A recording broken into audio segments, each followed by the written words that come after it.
Muchas gracias, estimado presidente, estimadas compañeras y compañeros diputados.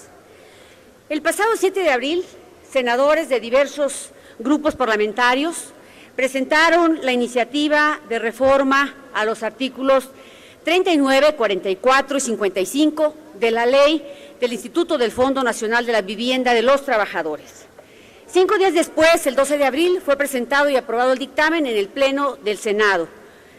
Ha sido enviada a la Comisión de Vivienda, que es la responsable de discutir este dictamen, y hemos aprobado el mismo la semana pasada. Y hoy vengo con ustedes a pedirles la votación para este dictamen por los siguientes motivos. Como ustedes recordarán, esta reforma constitucional desvinculó el salario mínimo de la función que adquirió como unidad de cuenta para multitud de efectos legales y económicos. Me refiero a las modificaciones motivadas por el decreto del 27 de enero de este año en el Diario Oficial de la Federación, donde se declaró reformadas y adicionadas diversas disposiciones de la Constitución Política de los Estados Unidos Mexicanos en materia de desindexación del salario mínimo, cuyo objetivo primordial es contribuir a establecer una política de recuperación del poder adquisitivo de los salarios mínimos. Derivado de esta reforma, se ha iniciado un proceso de armonización legal. Es por esto que la minuta propone modificar aquellos artículos de la Ley del Infonavit que hacen referencia al salario mínimo como medida de referencia para usar en su lugar la unidad de medida y actualización. Esta reforma también adopta las medidas financieras adecuadas para evitar algún impacto financiero en el instituto a causa de este cambio.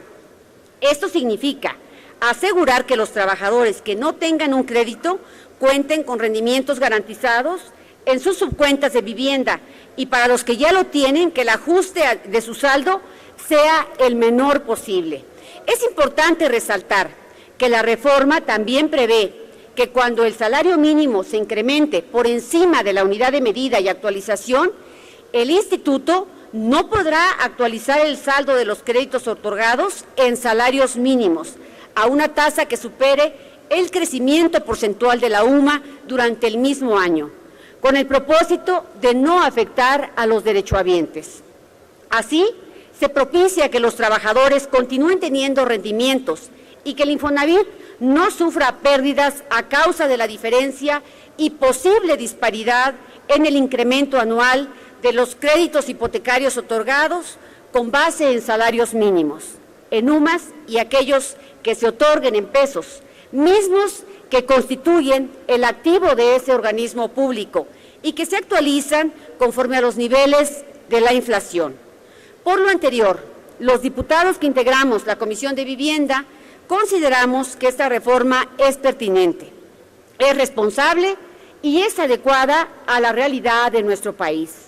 Nos sumamos a la postura del Senado de la República en el sentido de modificar el segundo transitorio de la iniciativa presentada y precisar un periodo de transición a partir de la publicación de la reforma constitucional. El Infonavit podrá seguir otorgando créditos que estén referenciados o actualizados con base en el salario mínimo por 720 días a partir del 27 de enero del presente año. Por lo que he expuesto, la Comisión de Vivienda acordó que es de aprobar totalmente y en todos sus términos la minuta de proyecto de decreto por el que se reforman y adicionan diversas disposiciones de los artículos 39, 44 y 55 de la Ley del Instituto del Fondo Nacional de la Vivienda para los Trabajadores, enviado por la Cámara de Senadores, por lo que se permite someter a la consideración de esta honorable Asamblea el proyecto de decreto que les he comentado. Muchas gracias, señor presidente. Gracias, diputada Villano.